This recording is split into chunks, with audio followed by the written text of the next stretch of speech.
Hal sederhana yang jarang diperhatikan orang dalam pertumbuhan kerohanian adalah memperhatikan khotbah. Kalau khotbah itu diperhatikan, maka itu akan tertanam dalam pemikiran kita.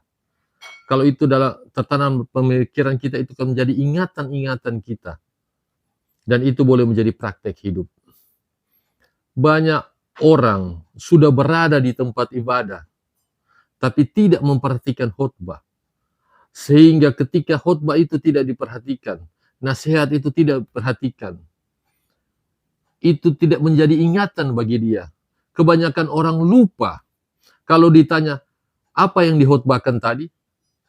Jawaban orang kebanyakan lupa, apa ya?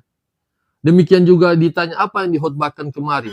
Apa yang dikhotbahkan beberapa hari yang lalu? Kalau kita masing-masing, mari kita pikirkan. Kita coba mengingat. Khotbah yang terakhir yang kita ingat. Khotbah yang terakhir yang kita dengar. Apakah itu? Kebanyakan orang lupa. Itulah sebabnya perlu kita dalam pertumbuhan kerohanian, ketika kita hadir di tempat ibadah, ketika kita duduk beribadah, perhatikan khotbah itu.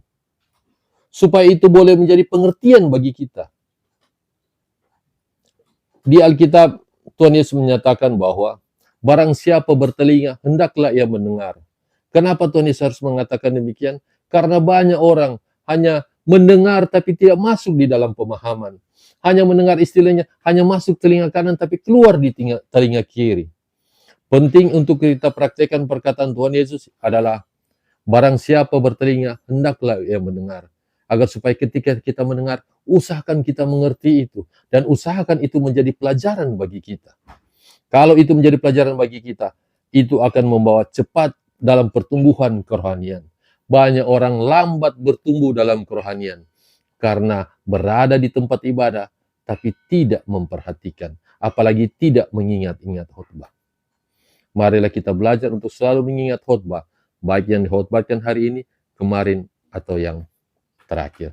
Agar supaya itu menjadi pelajaran bagi kita.